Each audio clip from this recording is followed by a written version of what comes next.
Ora, segunda-feira é dia de Dia D. O Dia D, como sabe, é um programa criado aqui no âmbito deste canal para analisar o país à direita. Todas as segundas-feiras, um grupo de 4 comentadores que vão alternando estão aqui comigo para analisar a semana anterior. Esta semana é o Vasco Rato e o Miguel Margado. Ora, e o que é que temos para si esta semana? Nada mais do que remexer nas questões do PST, nomeadamente os últimos desenvolvimentos, particularmente o que se passou no fim de semana, sem perder uma pitadinha sobre sondagens, não é? Que parece que as empresas de sondagem não aprenderam nada. Vamos falar também de cadeias de abastecimento, aumentos de preços e bancos centrais e o que é que isso significa para Portugal. Inclusive, presidentes da República a fazerem previsões de taxas de juros. Notável. Terceiro ponto, a Cimeira do Clima, e é isto que depois nos transporta para as notas finais, onde vamos ter Greta Thunberg em Cânticos Ordinários, e ainda a juventude bloquista a celebrar os 104 anos da Revolução Russa. Vasco, desculpa, não consegui deixar fugir esta. Vamos começar então pelo PSD. O que é que te apraz dizer? Bom, há tanta coisa para dizer sobre o PSD. Onde começar? Acho que talvez deva começar por congratular o partido com o fim deste teatro que temos assistido nos últimos tempos. Portanto, já há data para... Refere-se ao ter antecipado... Não, uma solução qualquer, porque a discussão, de facto, demorou tempo excessivo. Andou-se durante 2 ou 3 semanas a falar da data do Congresso, não sei o quê. O Dr. Rui Rio propôs uma data, depois quis adiar, depois quis antecipar. Quer dizer, as pessoas, a certa altura, creio que desligaram disto tudo.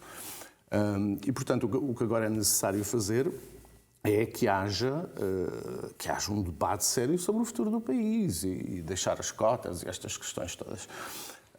Isso eu parece-me interessante e, aliás, algumas destas coisas que nós vamos referir aqui no programa acho que são assuntos que devem ser discutidos. E estás de acordo em antecipar as diretas e também o Congresso do partido? Estou de acordo que haja uma data aceitável. Esta data parece-me aceitável, quer dizer, sou agnóstico em relação a esta data ou ao dia 4 de dezembro, desde que haja uma data e desde que as candidaturas agora se concentram na discussão sobre o que é o programa, o que é que as candidaturas preconizam para o país e, sobretudo, o que é que querem em relação ao Partido Socialista. Porque a comunicação social, de uma forma geral, tem apresentado esta contenda como uma disputa de personalidades. Não é. Quer dizer, o que está aqui em causa são projetos diferentes, uma visão sobre o país muito diferente, uma atitude em relação ao Partido Socialista diferente. Nós, durante os últimos 4 anos, tivemos o Dr. Rio, que a meu ver não fez oposição, porque tem uma perspectiva sobre o Partido Socialista que não é, creio eu, a do Paulo Rangel. E, portanto, Paulo Rangel, a meu ver, é um candidato que quer clarificação, que tem um projeto muito mais distinto daquele que é o projeto do Dr. Rio.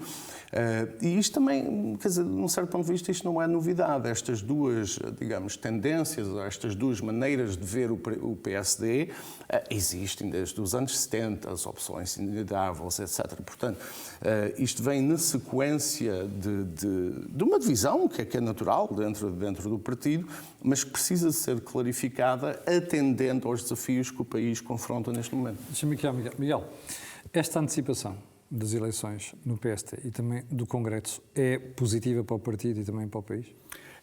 Eu acho que é muito positiva e era imprescindível. A partir do momento em que nós vamos ter eleições legislativas em janeiro, desde logo a data do Congresso era impossível. Eu recordo que no calendário proposto na altura pelo Dr. Rui Rio, o Congresso ia ter lugar a meio de janeiro e, portanto, isso era impossível ter o Congresso em janeiro, a 15 dias daquilo que nós agora sabemos que vai ser a data das eleições legislativas, mas também as diretas terem sido antecipadas uma semana acho positivo.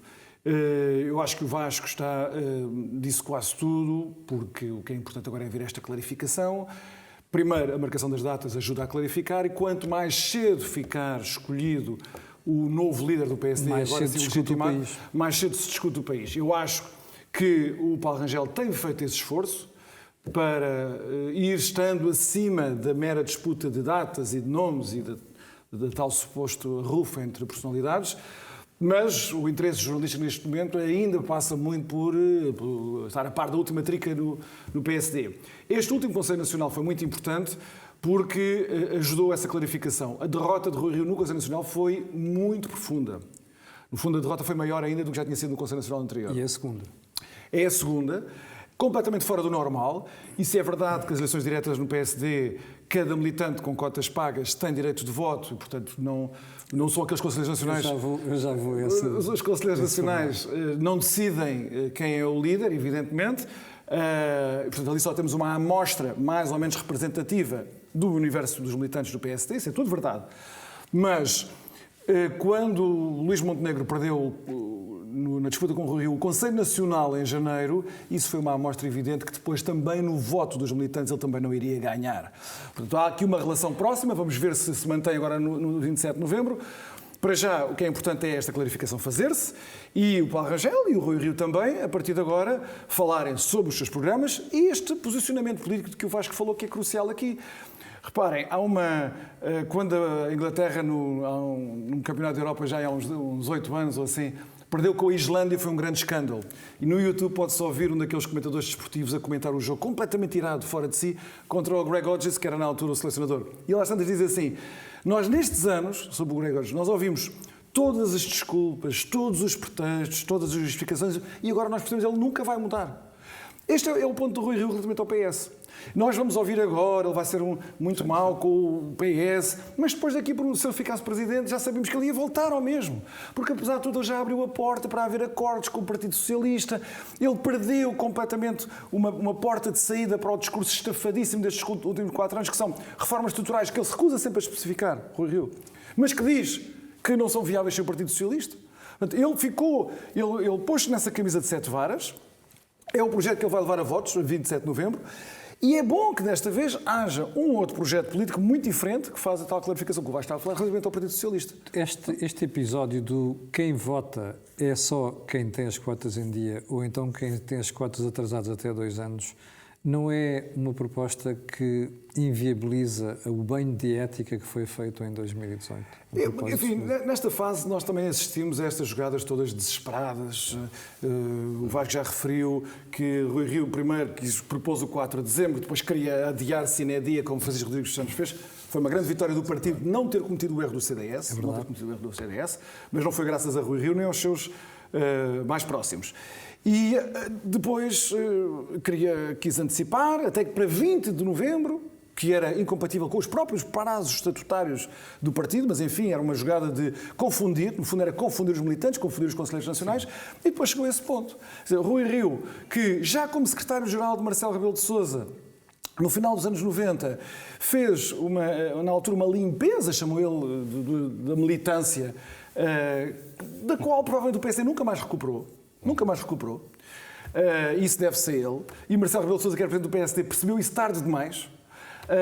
Fez contra Luís Montenegro toda uma série de discursos inflamados, que o pagamento, as novas modalidades de restrição para o pagamento de cotas, que encolheram ainda mais o universo eleitoral do PSD desde há 2 ou 4 anos para cá. Portanto, a militância tem vindo a encolher, graças a Rui Rio. Agora, Rui Rio, veja-se bem, a dizer que não valia a pena pagar as cotas e mais. Ele chegou a propor, ele fez uma proposta que eu, contra ele, Rui Rio, fiz há 2, 3 anos, que era organizar primárias, eleições primárias. Eu disse, eu achava que o PSD devia ter o seu líder escolhido em primárias. Ainda bem que perdeste. Mas na altura, a entourage do Rio achou que aquilo era uma coisa demoníaca. Mas apesar de tudo, eu fazia a minha proposta dando 1 ou 2 anos ao partido para se preparar. Não era 2 ou 3 semanas preparar eleições primárias. Portanto, isso foi muita jogada para confundir os conselheiros nacionais, baralhar qual é que era a posição originária do Rui Rio. Miguel, vocês dois já deram a entender que nas eleições há aí projetos diferentes. Mas, ao Vasco, vamos dar de barato que as sondagens podem ser tão instáveis quando foram nas eleições autárquicas. Mas, ficando por este aspecto, é altamente improvável que qualquer um destes partidos tenha maioria absoluta. Ora, se assim for, E mesmo, no caso da direita, em coligação com o CDS. Se assim for, como é que o país fica governável? Que governo é que vamos ter? Que tipo de entendimento terá de haver entre PSD e PS? A pergunta é interessante, porque estamos a 3 meses de eleições. Sim. E já há convicção generalizada que tudo fica mais ou menos como está. Este é o problema das sondagens. Eu não digo isso. Não, eu sei, mas eu disse pode não haver maioria. Eu sei. Eu disse a convicção generalizada existe lá fora, quer dizer, fora deste pequeno estúdio. Quer dizer, faltam 3 meses, a gente não sabe, quer dizer, isso é parte do problema com as sondagens, com a publicação de sondagens, é que elas não são neutras em termos comportamentais, quer dizer, levam as pessoas a ter um conjunto de expectativas, e a expectativa agora é essa, portanto, quanto mais sondagens são publicadas, mais as pessoas vão pensar, nem sequer vale a pena votar, porque o resultado será mais ou menos igual. E nesta sexta-feira, quer dizer, publicaram sondagens sobre, curiosamente, não é? Logo na sexta-feira, no dia anterior ao Conselho Nacional do PSD, publicaram sondagens a dizer que Rio seria o melhor candidato. Quer dizer, como é que as pessoas sabem? As pessoas não têm ainda, quer dizer, não houve uma discussão programática, o país ainda não sabe o que é que o Paulo Rangel quer, quer dizer, não houve tempo ainda para expor isso. Achas que isto é encomendado, particularmente essa não, que diz que o Não, eu não acho que seja encomendado. Eu acho que é tonto, que é uma coisa diferente. Quer dizer, eu não estou a ver as pessoas na redação ali, não sei o quê. Mas eu recordo que há uns anos atrás, o Luís Filipe Menezes, nestas sondagens também eram publicadas, que condicionam. Quer dizer, não são manipuladas, mas condicionam, digamos assim. E o Luís Filipe Menezes tinha, não sei se te recordas disto, Miguel, quer dizer, o Luís Filipe Menezes tinha 25% nas sondagens, acabou por ganhar contra Marcos Mendes com 60%. E, portanto, eu compreendo que agora, quer dizer, há uma coisa curiosa, é que os mesmos jornalistas, os mesmos comentadores, os mesmos jornais, que andaram a criticar o Rio nos últimos 3 anos, de repente agora estão a dar muito colinho. Quer dizer, não me parece que isso seja por acaso. E, portanto, acho que o problema das sondagens não é tanto elas existirem, tudo bem, mas é a forma como muitas vezes são utilizadas para tentar condicionar acontecimentos. E a publicação de 2 sondagens sobre o melhor líder do PSD no dia antes do Conselho Nacional é claramente uma tentativa de condicionar o desfecho desse Conselho Nacional. Miguel, isto é uma tentativa de condicionar a discussão no Conselho Nacional? Bem, no Conselho Nacional e nas eleições diretas, no 27 de novembro. E, aliás, vai haver uma preparação para depois o grande embate entre o PSD e o Partido Socialista depois em dezembro e janeiro. Eu acho que o alinhamento dos órgãos de comunicação social até agora tem sido óbvio. Basta comparar as capas dos jornais públicos, JN, logo a seguir à ruptura da geringonça. Sim. E achas que faz sentido fazer sondagem nesta altura? É que os portugueses não conhecem projetos? Relativamente ao PSD não faz sentido nenhum, assim como perguntar à generalidade dos portugueses se preferem ter como presidente do PSD Paulo Rangel ou Rui Rio, por uma razão muito simples. Ventura já disse que prefere Rui Rio, presidente do PSD, e nós sabemos porquê. António Costa e os socialistas certamente preferem Rui Rio, presidente do PSD, e nós sabemos porquê. E agora também, desde a campanha de Lisboa, que isso também se tornou muito óbvio, a Iniciativa Liberal, se perguntarem à direção da Iniciativa Liberal se preferem ter Paulo Rangel ou Rui Rio, eles dizem de caras que preferem Rui Rio. Isso reflete alguma coisa sobre as necessidades do sistema político para termos uma alternativa ao Partido Socialista? Nenhuma. Agora, relativamente ao resto, quer dizer, aqueles dados destas sondagens que nos permitem, se calhar, apontar já para a tua primeira pergunta sobre o que é que nos pode esperar em fevereiro ou no dia 31 de janeiro. Há aqui dados que vão ser muito importantes relativamente às eleições de 2019 e que dizem respeito aos partidos do centro-direita, da direita e do centro-direita, que resultaram da fragmentação do PSD. Quer dizer, nós hoje temos uma ideia mais ou menos, não vou dizer exata, mas enfim, mais ou menos impressionística a partir das várias sondagens, da nossa opinião das pessoas que conhecemos, que o Chega e a Iniciativa Liberal em 2021 vão ser muito mais competitivos do que foram em 2019. Sabemos que podemos arriscar, sem grande medo de falhar, que os dois partidos somados, provavelmente terão, nesta fase, hoje, dia não sei quantos de novembro, no início do mês de novembro, 8 de novembro, hoje, valerão certamente mais de 10 pontos percentuais do voto nacional. Eu acho que isto é... Os dois. Os dois somados. Eu acho que isso já é, quer dizer, eu dizer uma coisa dessa já não é ultrajante como seria em 2019. Ora, isto quer dizer uma coisa muito importante. Quer dizer que para haver estabilidade política, isto é um governo com maioria absoluta em 31 de janeiro, e eu prefiro que seja um governo de centro-direita do que o governo do Partido Socialista, então isto vai depender da capacidade do novo presidente do PSD mobilizar o eleitorado, não só dos portugueses em geral, não só o eleitorado dos simpatizantes do PSD, como, sobretudo, poder falar para o eleitorado do Chega e o eleitorado da Iniciativa Liberal. Tem de ser uma das tarefas primordiais do novo presidente do PSD falar para essas pessoas. E não vale a pena virem com os fantasmas do fascismo do Ventura ou o radicalismo da Iniciativa Liberal. O eleitorado, as pessoas que preferem neste momento o Chega e a Iniciativa Liberal são portugueses como os outros. Têm as suas aspirações, têm as suas frustrações que devem ser atendidas pelo sistema político. Eu acho que é a obrigação do novo presidente, do futuro presidente do PSD, apelar a esse eleitorado como apelo aos restantes. E estamos a falar já de uma grande quantidade de votos que pode fazer a diferença entre haver maioria absoluta ou não haver maioria absoluta. E tu achas que essa maioria absoluta ainda está em cima da mesa? Ou isto é uma quimera? Tanto de um partido como do outro. Não, tem de estar em cima da mesa. Eu acho que está em cima da mesa para o Partido Socialista. O Partido Socialista neste momento tem uma expectativa muito razoável de compensar o apoio que perdeu, porque perdeu apoio neste último ano. E buscar votos ao Bloco de Esquerda, sobretudo ao Bloco de Esquerda. Eu acho que eles têm essa expectativa razoável. Parece que o Bloco de Esquerda, eles estão assustados com as suas perspectivas para estas eleições. E nós sabemos que há um comportamento eleitoral do Bloco de Esquerda muito volátil e, portanto, eles sabem que podem estar numa daquelas alturas em baixo. Quem lucra, quem aproveita essas alturas de baixa do Bloco de Esquerda é necessariamente o Partido Socialista. O Partido Socialista vai fazer campanha para esvaziar o Bloco de Esquerda. E o que eu estou a dizer é que o novo presidente do PSD, e o Paulo Rangel até já o disse explicitamente, tem de almejar a maioria absoluta. Não vale a pena estar a pensar noutro objetivo. É almejar para ganhar com a maioria absoluta, com coligações, sem coligações, com acordos. Isso agora é irrelevante. O que eu estou a dizer é que na tarefa de reconstruir o PSD, depois destes 4 anos muito nocivos de Rui Rio, a tarefa de reconstruir o PSD implica o PSD reencontrar-se com o eleitorado que perdeu para o Chega e para a Iniciativa Liberal. E tu acreditas que o PSD vai conseguir estancar, porque nós olhamos para a Iniciativa Liberal, por exemplo, e eles não se querem juntar ao PSD, nem querem fazer coligações. Não querem, sim. Não querem. Não, ainda hoje tive uma conversa com um membro do partido que me disse a mesma coisa.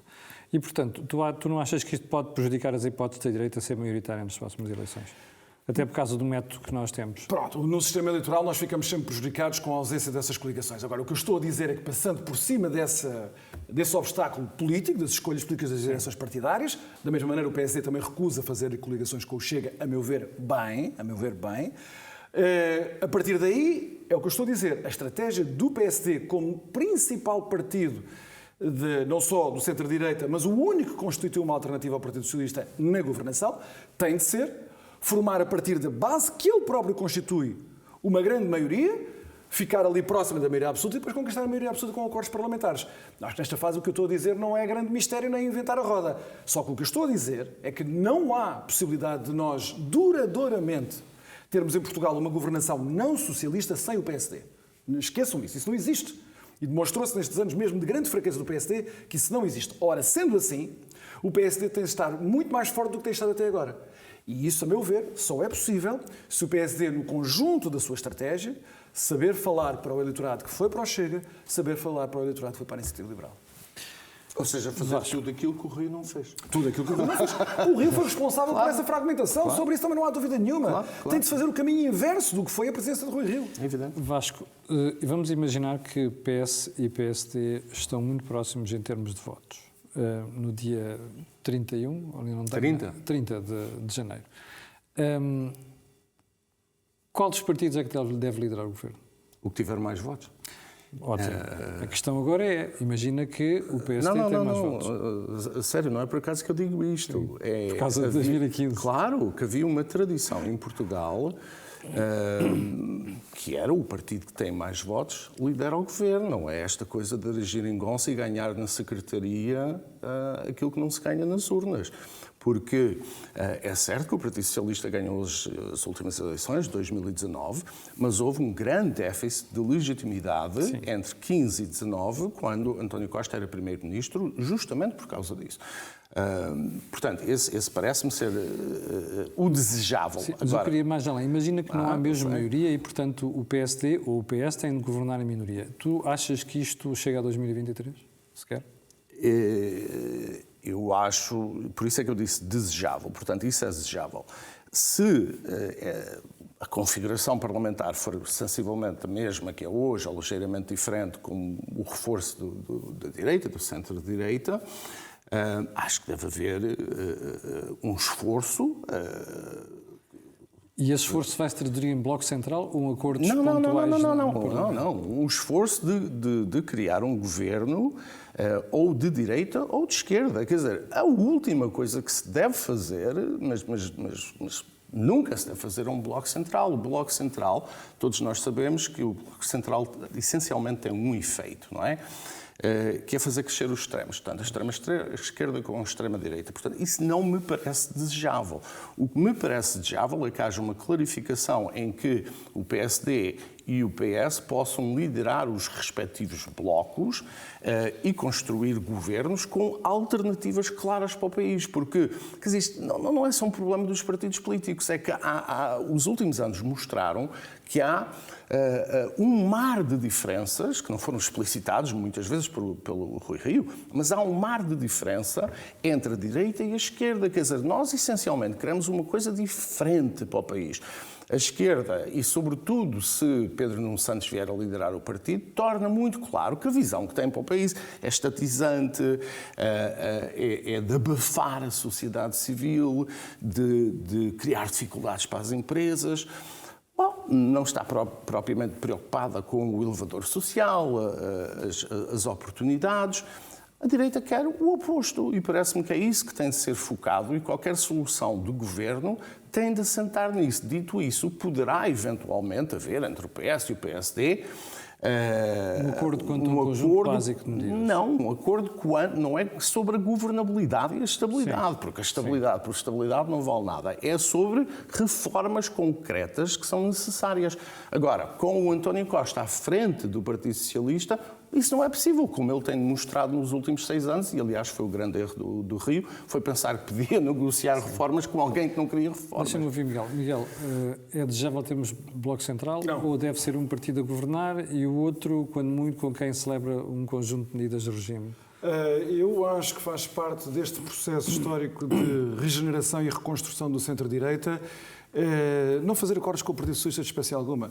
Claro que no Parlamento vai muita coisa à votação que às vezes envolve votos favoráveis dos partidos mais improváveis, mas isso faz parte, porque vai tanta coisa ao Parlamento.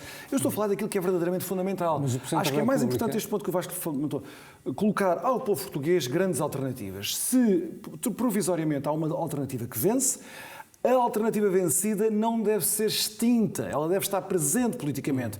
E isso dilui-se se houver esses acordos permanentes. Eu até disse, e mantenho, disse há 3, 4 anos, que até os acordos em matéria europeia, que era uma espécie de grande consenso do Bloco Central dos anos 90 para cá, desde o Tratado de Maastricht até hoje, se calhar até anteriores, eu acho que perderam a sua razão de ser. Perderam a sua razão de ser. Mas o Presidente parece ter dado já sinal de que não está disposto a tolerar um governo sem um acordo escrito. Como é que PSD e PST vão conversar sobre isso? Em primeiro lugar, chamar a atenção para o facto de ele não ter feito essa exigência em 202019, quando era já... Mas parece estar arrependido. Está arrependido. Ele também não se pode esquecer que se houver um arranjo no Parlamento semelhante ao que deu lugar à geringonça, bem, eu percebo que ele esteja escaldado, mas ele também tem de perceber que tem de dar uma espécie de igualdade de oportunidades ao bloco do centro-direita para se reconstruir na governação, como deu ao Partido Socialista. Mas eu acho bem que haja toda a transparência por escrito sobre os grandes compromissos que as diversas partes estavam a reunir. Eu recordo que essa opacidade, que agora é vista como um mal, foi durante 4 ou 5 anos elogiada por ser uma das grandes virtudes deste grande estadista chamado António Costa, que era a sua habilidade. Portanto, agora percebe-se que a habilidade de António Costa não era exatamente uma habilidade, mas ao mesmo tempo foi algo que representou um grande ónus para o país e para o sistema democrático português. Você está com o dia D, vamos para o segundo assunto do rol designado para esta semana, que é o comportamento dos preços. Miguel, aqui também querias começar e também mostrar alguns gráficos. Que eu tenho aqui alguma informação para dar. Em primeiro lugar, só dar aqui um contexto sobre o nosso tema, o nosso segundo tema. Até agora, esta subida dos preços estava a ser recebida pelas autoridades políticas, financeiras, como não sendo inflação, que implica um aumento sustentado no tempo dos preços, mas apenas como uma reação totalmente temporária, não é? Inteiramente temporária, a estas grandes transformações que tiveram lugar com os confinamentos, a epidemia, em que depois de um grande afundanço, digamos assim, das economias, sobretudo no sul da Europa, e não só, havia agora este grande ressurgimento que estamos a assistir, muito crescimento económico, mesmo em economias que estavam um bocadinho anémicas, e que isso tinha resultado em grandes constrangimentos nas cadeias, no sistema muito complexo de cadeias de abastecimento da economia global. Entretanto, parece que este mecanismo de transmissão dos primeiros aumentos de preço para o conjunto da economia estão a ir mais longe do que as autoridades políticas e financeiras aumentos de 2 dígitos. E bastante disseminados no conjunto do cabaz. Várias classes de produtos. Exatamente. E só queria dar aqui conta, recorrendo aqui a 2 ou 3 gráficos, só para quem nos está a ouvir também tenha uma noção mais concreta disto que nós estamos a falar. No início supôs que isto era sobretudo um choque das fontes de energia. Os preços já vão subir muito nas fontes de energia. E eu trouxe aqui 2 gráficos sobre a situação do gás natural. E trouxe aqui o gás natural porquê? Porque o gás natural é a fonte de energia de referência na determinação de preços de muitas... E com os fechos das centrais a carvão, optou-se pelo gás. Ainda mais, mas determina o preço de eletricidade no sistema elétrico europeu. É muito importante para contextualizar o aumento vertiginoso que temos estado a assistir desde o início do ano 2021 do preço do petróleo. Portanto, o gás natural é aqui uma fonte de energia crucial. E, se repararem, eu pus aqui este gráfico que mostra as importações de gás natural deste ano, 2021, na União Europeia, em comparação com os máximos dos últimos 5 anos e os mínimos na curva mais batida dos últimos 5 anos. E como nós vemos, nós temos estado a receber muito pouco gás natural para necessidades que este ano serão maiores do que nos anos anteriores, precisamente dada esta explosão da economia. O segundo gráfico diz respeito já não às importações de gás natural para a União Europeia, mas ao armazenamento de gás natural na União Europeia. E como vocês podem ver, a linha mais a escuro representa os máximos dos últimos 5 anos, 6 anos, e a linha mais batida, os mínimos dos últimos 6 anos. E a linha vermelha, 2021, mostra que nós estamos abaixo dos mínimos dos últimos 5 anos, apesar de estarmos a precisar de mais gás natural. Finalmente, só mais um gráfico para dar conta daquilo que se calhar toca tanto diretamente aos portugueses como a energia, que é o cabaz alimentar. Sim. Este gráfico que eu trago aqui sobre o preço, e a curva que interessa aqui é a curva azul, ignorem a laranja, mas o preço do cabaz sintetizado pela Organização de Alimentação e da Agricultura das Nações Unidas, portanto, um cabaz que reúne os preços, a evolução dos preços dos produtos alimentares essenciais. E, como se pode ver, nós tivemos este grande pico aqui nos anos 70, que na altura foi catastrófico para os países em desenvolvimento, e agora poderão ver que na linha azul nós já estamos quase a chegar ao nível de preços dos anos 70, que foi na altura muito grave. A linha preto, a linha horizontal preta, é o nível de preços em outubro de 2021. Portanto, temos uma inclinação muito acentuada da curva de aumento de preços em 2021, e isso traduz para o futuro não só o aumento direto destes bens, mas outra coisa que para um país ultra endividado como Portugal é decisivo. O que é que se faz se realmente vier a inflação? Nós temos aqui uma combinação que parece ser a chamada tempestade perfeita. É que não só os bancos centrais vão começar a mudar a sua orientação política monetária desde os últimos anos. Na América isso já começou. E se tem sido essa política monetária que tem mantido Portugal com a cabeça acima da linhada, e as famílias, o Estado, as empresas, as famílias, toda a gente, aqui em Portugal e no sul da Europa, pode haver essa inversão por pressão deste aumento de preços num futuro próximo, mas ao mesmo tempo, repare-se, nós temos estado a viver de compras muito avultadas do Banco Central Europeu, que resultam de 2 programas combinados de compras de ativos de dívida portuguesa. Primeiro, aquilo que tinha sido inicialmente levado a cabo a partir de 2015 e depois um outro programa que veio reforçar o primeiro por causa do Covid e da epidemia. O programa do Covid, das compras do Banco Central Europeu no Covid, termina em março. Portanto, permanece o outro. Mas o outro, combinado com o facto de agora se começar a discutir o retorno das regras orçamentais para 2023, a que Portugal terá de ficar sujeito, significa que nós vamos ter, se calhar em 2023, muito menos apoio monetário do Banco Central Europeu do que tivemos até agora. E acreditem, entre 2015 e hoje, o que manteve Portugal à tona d'água foi o Banco Central Europeu. Foi o BCE. Vasco, estamos perante uma mudança de paradigma em termos de política monetária, temos os preços a crescer, o risco de termos uma inflação endémica aumentou nos últimos meses? Sim, eu creio que sim. Tentar também tirar aqui umas achegas para a discussão. Eu acho que a conclusão a que se pode chegar é que as pessoas, os portugueses, nós todos vamos viver pior nos próximos anos. O que vai acontecer é um ajustamento através dos preços e salários que não vão acompanhar. Portanto, quando a gente diz a inflação, falamos de inflação, isso é uma taxa sobre as pessoas, sobretudo os mais pobres ou aqueles que têm rendimento fixo. É um imposto escondido. É um imposto escondido, mas significa, traduz-se por uma diminuição do poder de compra e da qualidade de vida das pessoas.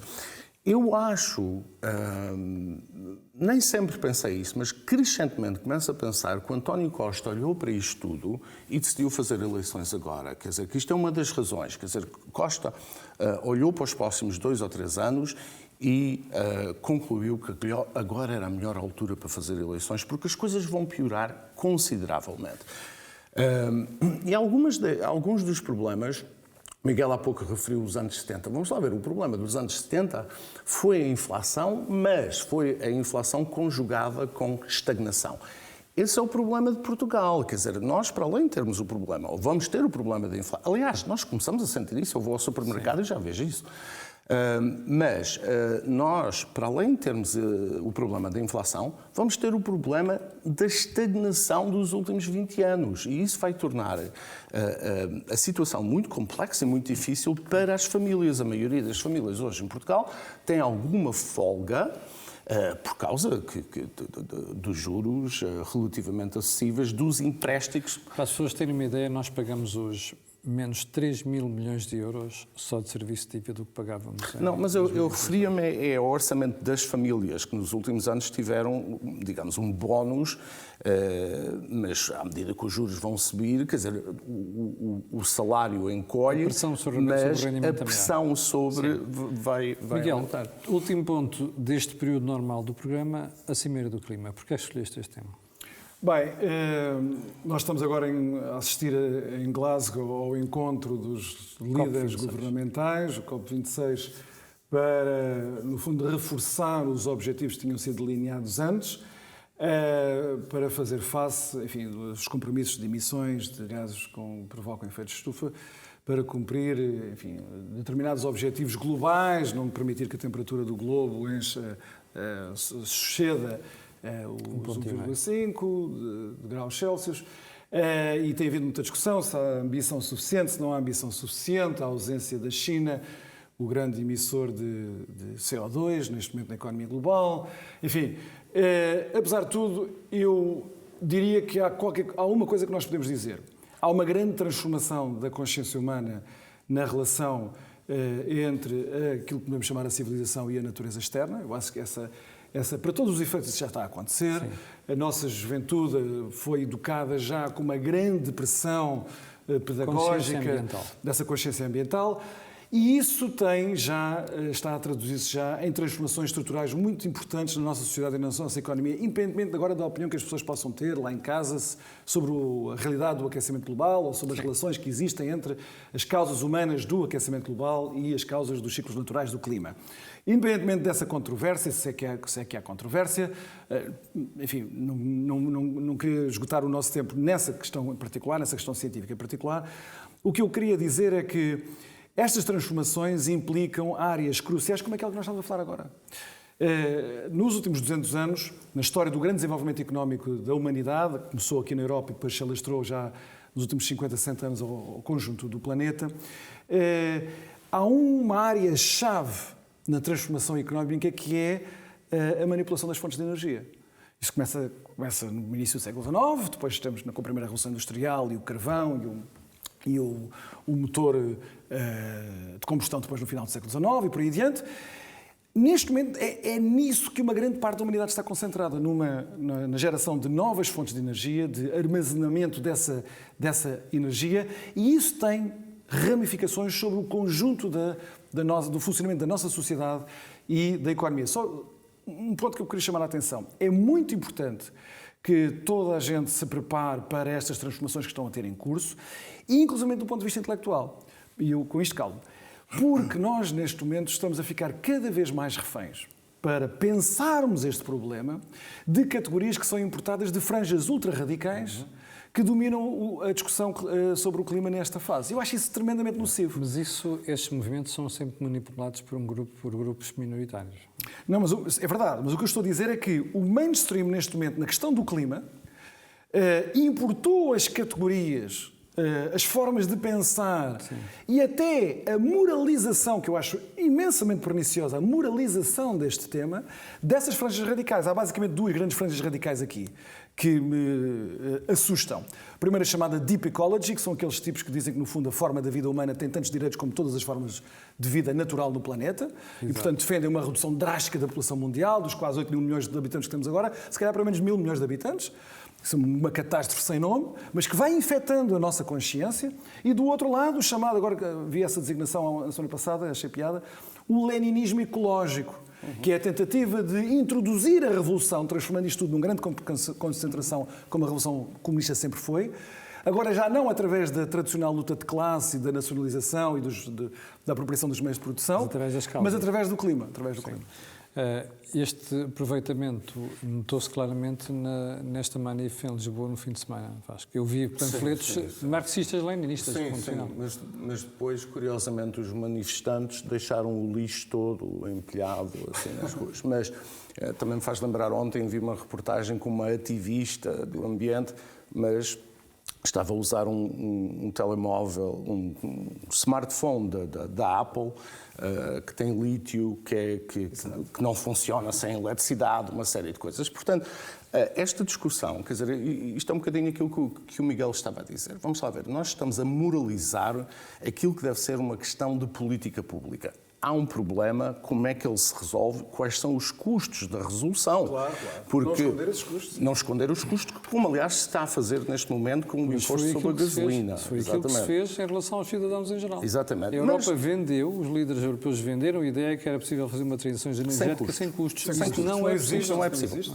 Pode até vir ter grandes recompensas no futuro, mas a mudança implica custos e eu não sei se as pessoas estão preparadas para esses custos ou querem suportar esses custos, implica mudança de hábitos, implica várias coisas. Agora, o problema, a meu ver, indo ao encontro do que o Miguel disse, é que se está a moralizar estes radicais, não é? Uma certa histeria, não é?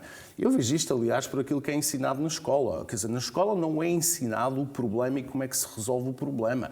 É-se ensinado a moralização do problema. E, portanto, qualquer pessoa que tenha uma visão ligeiramente diferente ou mais ponderada é logo um negacionista, isto, aquilo e outra coisa. Portanto, moralizou-se a questão.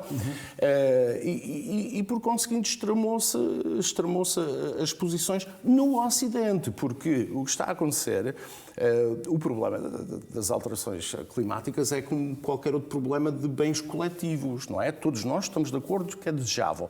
Estamos em desacordo é quem paga e como. E, portanto, o que a China e a Índia estão a dizer é vocês, Ocidente, paguem esses custos, suportem os custos, o que se traduz, para as pessoas que estão em casa, o que se traduz numa redução do nível de vida. É isso que significa. Vasco, vamos para as notas finais, onde temos 2 pontos. Em primeiro lugar, Greta Thunberg e as manifes onde participou, mas também a celebração dos 104 anos da Revolução Russa pela juventude bloquista. Queres começar? Pois eu começava pela Greta, que exemplifica este problema da moralização que eu estou aqui a referir. Quer dizer, eu não reconheço, com o devido respeito, mas eu não reconheço à Greta nenhum tipo de expertise, de conhecimento, de nada para se pronunciar sobre estas coisas. Portanto, não estou a dizer que a senhora, que tem 18 anos, não tenha o direito de falar sobre estas coisas. O que me parece é que António Guterres, ao receber a Greta, como fez há 2 anos atrás, penso eu, e se dar esta importância a uma pessoa completamente destituída de qualquer conhecimento específico, concreto, que possa ser útil e que se limita a dizer blá blá blá e isto e aquilo, quer dizer, não vejo, para além do espetáculo, não vejo a utilidade disto, mas a conversa está transformada em quem gosta da Greta e quem não gosta da Greta. Exatamente. Miguel, Greta Thunberg e os Eu acho que cânticos é um têm vindo... profundo desrespeito por António Guterres e por muitos líderes que foram a correr receber a Greta Thunberg, à comunidade de cientistas dos seus países, dos engenheiros, de todas as pessoas, que são milhões de pessoas agora no planeta, que essas sim passaram a vida toda a estudar o problema e estão a tentar arranjar soluções para o problema, e vai-se dar ouvidos a uma miúda que uma miúda rica, os pais são ricos, portanto tem um belo nível de vida na Suécia, já agora sem a combustão das energias fósseis, a Suécia seria um país paupérrimo como era no meados do século XIX, os antepassados dela tinham que andar a emigrar para a América porque havia muita fome na Suécia. E ela agora pode dar-se ao luxo de, a partir do seu conforto, dizer que os líderes políticos livremente eleitos na Europa, que são... Ela é aquela projeção da indignação de que eu estava a falar, que é tremendamente danosa neste debate. Portanto, ela, neste vídeo, ela foi apanhada lá em Glasgow, enfim, lá para dizer umas quantas obscenidades, que é uma espécie... um sintoma da nossa crise espiritual, em que se dá um crédito a miúdos que têm todo o direito de se manifestar como entenderem, mas daí nós não podemos saltar para esta atitude de reverência, como se dali viesse uma luz que nós, no meio das trevas, somos incapazes de ter por nós próprios. Miguel, isso faz um disparate e um sintoma da nossa crise espiritual no Ocidente. Segundo ponto, a celebração dos 104 anos de Revolução. Eu acho que isso é um ponto muito importante aqui para Portugal. Os partidos da extrema-esquerda, o Partido Comunista e o Bloco de Esquerda, sobretudo nos últimos 4, 5 anos, com a colaboração de António Costa é um dos grandes promotores deste grande embuste, quiseram disfarçar que são partidos de extrema-esquerda, da esquerda radical, da esquerda revolucionária, da esquerda que tem responsabilidades históricas pelo sofrimento indizível de milhões e de milhões de pessoas, não só no passado longínquo, mas mais recentemente, como na Venezuela, o Bloco de Esquerda é um partido chavista, como o Partido Comunista continua a apoiar Maduro no governo chavista da Venezuela, onde sofrem portugueses todos os dias. Apoiantes de Lukashenko na Bielorrússia. O Partido Comunista chegou ao ponto de dizer que a Coreia do Norte é uma democracia, uma perfeita aberração que seria imperdoável a qualquer pessoa em Portugal que dissesse uma coisa semelhante. O Bloco de Esquerda tentou sair dessa sua reputação de partido revolucionário quando pensou que iria fazer uma grande coligação com o Partido Socialista. Ora, é muito importante que as pessoas percebam que a essência destes partidos é de partidos que são extremistas. Eles estão a comemorar a Revolução Russa, que é equivalente a haver um partido em Portugal a comemorar a Revolução hitleriana do 30 de janeiro de 1933, quando Hitler subiu ao poder. Aqui comemora-se esta revolução, que representou um sofrimento à escala global, sem qualquer precedente histórico, quando há pessoas que são canceladas por dizer coisas completamente inofensivas, e isto é uma espécie de estrada aberta. Eu acho que estas pessoas são livres de comemorarem o que quiserem.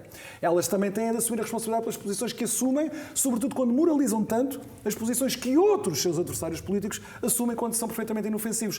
Eu não me vou esquecer nunca do que estes bloquistas, comunistas e socialistas, que também comemoram a Revolução de 1917, o candidato à Câmara do Porto nestas últimas eleições comemorou a Revolução de 1917, comemora o castrismo em Cuba. Eu nunca me vou esquecer de que estes 6 anos foram uma tentativa de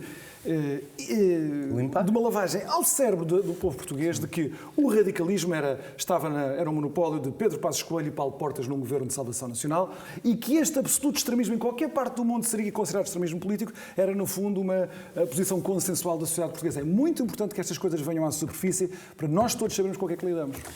Vasco, mais depressa apanha um mentiroso com coxo nesta matéria?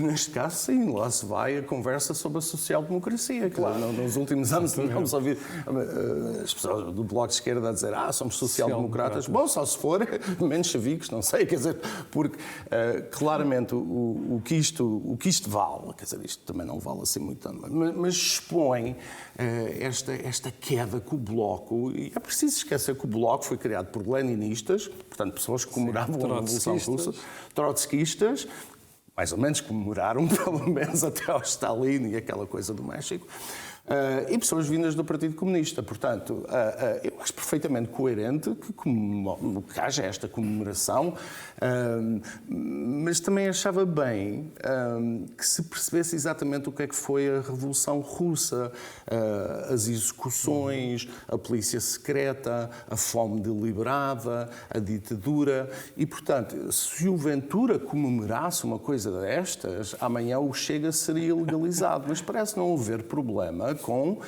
pessoas que comemoram uma das piores, mais sanguinárias ditaduras do século XX. E estes foram os aliados de António Costa do Partido Socialista durante estes anos todos. É verdade. E de alguns dentro do Partido Socialista. E de alguns dentro do Partido É Socialista. bom não esquecer isso. Bom, foi o dia D desta semana. Já sabe que o dia D vai para o ar todas as segundas-feiras às 21 horas, salvo raríssimas exceções. Também sabe que o painel vai alternando semana a semana. Esta semana foi o Vasco e o Miguel, a quem eu quero agradecer por esta magnífica prestação. E já sabe, para o final fica aquele pedido de sempre. Colocar um gosto e fazer partida nas redes sociais, também sabe porquê. Aquilo que houve aqui, não houve mais lado nenhum. Obrigado e até a próxima segunda-feira.